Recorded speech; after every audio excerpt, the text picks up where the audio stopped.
বাংলা বুঝতে পারি? হ্যাঁ, আই কন্ট্যাক্ট, আই কন্ট্যাক্ট, চোখ, মাথা উঁচু, মাথা উঁচু, আবার কিছু না। বল।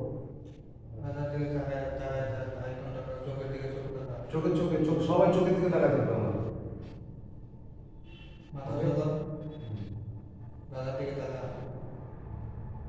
ঠিক আছে, আজকে আমরা কোনো টপিক নয়, 10-12 রকমের কথা আমরা বলবো আজকে। এগুলো চাপা, একদম চাপা। আজকে আমরা সবাই ভুলভ্রান্তি করি মানুষ, তাই তো? ভুল করে আমরা আবার ভুল করি, ভুল করে আবার ভুল করি। আচ্ছা, যদি বারবার ভুল করি সেটা কি হয়? অভ্যাসে পরিণত হয়। তাহলে আমরা সকলে সেটা জানি না। যদি সকলে সেটা জানি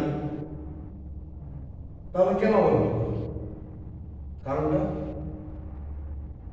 বলো, কারণটা বলো আমাকে। এখানে আজকালের আমাদের যে যুগ চলছে, আমি যুগের কথা কেন বলি বারবার, বাইরের বাইরের জগৎটা, বাইরের যে জেনারেশনটা জগৎ, মানুষ মানুষকে কাছাকাছি হচ্ছে। তারপর তুমি যদি আরো সাবধান না থাকো, তুমি যদি আরো সাবধান না থাকো, তুমি যদি আরো যদি সাবধান না থাকো নিজেকে নিয়ে, তাহলে মানুষ তারও খাবে, কাঁচা খাবে। তো এখন ব্যাপারটা হচ্ছে সেই জায়গাটা থেকে নিজেকে কীভাবে সাবধানতা রেডি করবে। এখন অ্যালার্ট, বি অ্যালার্ট। আমরা অ্যাওয়ারনেস প্রোগ্রাম কেন করি? আমরা একটা এনজিও অ্যাওয়ারনেস প্রোগ্রাম কেন করি সমাজের মধ্যে? ফ্রি অফ কস্টই তো হয় না এগুলো।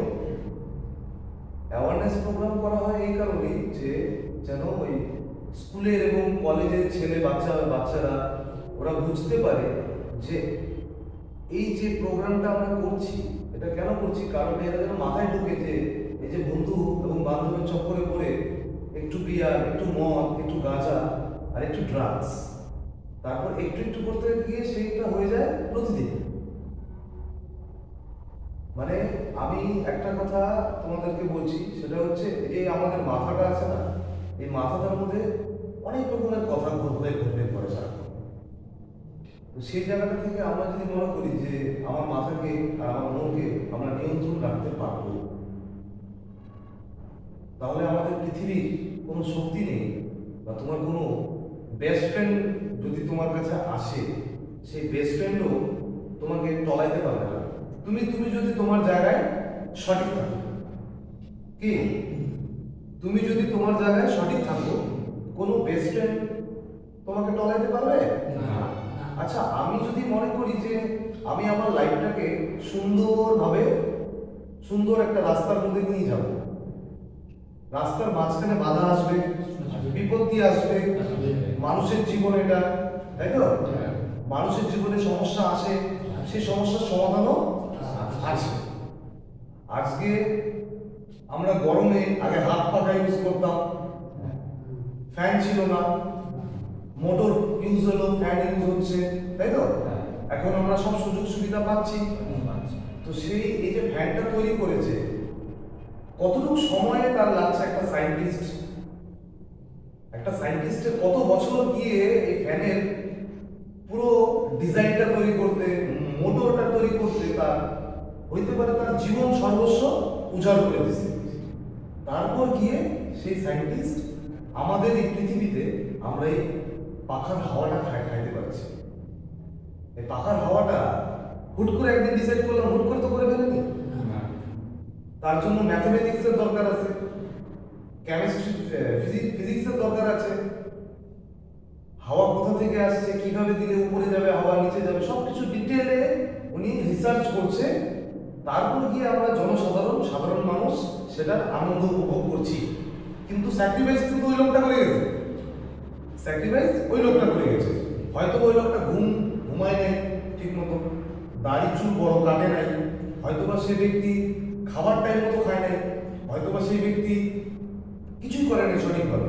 শুধু একমাত্র ওর জীবনের টার্গেট যে আমি জনসাধারণের জন্য নিঃস্বার্থ হবো, তো না, জনসাধারণ যেন আর হাত পাখা দিয়ে হাওয়া না করতে হয়। মেশিনারি সব কিছু এভরিথিং যা আমরা আপনার ফোন সেলফোন থেকে শুরু এভরিথিং ল্যাপটপ টেকনোলজি যা আছে সব কিছু টেকনোলজি সব এরা যে টেকনিশিয়ান এবং সায়েন্টিস্ট সফটওয়্যার এবং হার্ডওয়্যারের ওপরে যেসব সায়েন্টিস্টরা কাজ করেছে রিসার্চ করছে দিনের পর দিন আরো আপগ্রেড করতেছে দিনের পর দিন ওদের কাজের প্রতি কতটা ভালোবাসা ওদের কাজের প্রতি কতটুকু ভালোবাসা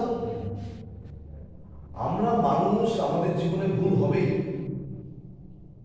কিন্তু আমরা যদি মনে করি সেই ভুলটা আমরা একবার করব আর একবারই করব ভুল আমার হয়ে গেছে এখন এই ভুল থেকে আমরা ভালো মতো শিক্ষা নিয়ে নিলাম এখন শিক্ষা নেওয়ার পর সেই শিক্ষাটা থেকে যদি আমি আবার গিয়ে ভুলটা করি তাহলে কিছু হইল কোনো পরিবর্তন আসলো আসলো না তো এখন যদি পরিবর্তন আমরা আনতে চাই পরিবর্তন তাহলে আমাদের কি করতে হবে আমাদেরকে নিজেকে পরিবর্তন করতে হবে নিজেকে পরিবর্তন করতে হবে তো নিজেকে পরিবর্তন করার জন্য কি কি ধাপ আছে সেগুলো জানতে হবে আমি কার্নলেজ ব্যাক হেডিং হেড করে কিন্তু কার্নলেজিং করে তুমি যেমনটা করবা রিটার্ন তুমি সেমনটাই পাবা আজকে তুমি একজনকে মার্ডার করছো আগামীকালকে দেখবে তোমার পরিবার মার্ডার হয়ে গেছে বা আজকে তুমি যে ব্যক্তিটার ক্ষতি করার চেষ্টা করছো তোমাকে ঈশ্বর ডাবল রিটার্ন করবে এই পৃথিবীতে কেউ বাঁচে নাই কর্মফল থেকে কেউ না হ্যাঁ তুমি বলতে পারো আমি নাস্তিক আমি ঈশ্বর বিশ্বাসী নই তুমি বলতে পারো বিশেষ করে নেশা করলে তো বলেই হ্যাঁ ঈশ্বর টিশ্বর নাই আমরা ঈশ্বর তাই না তুমি নাস্তিক হইতেই পারো সেটা তোমার সমস্যা নাই আই এম নট নাস্তিক আমি আস্তিক আমি ঈশ্বর বিশ্বাসী পৃথিবীতে আমাদের জন্ম তো কেউ দিয়েছে একজন আর এই পৃথিবীর সৃষ্টিকর্তা আছে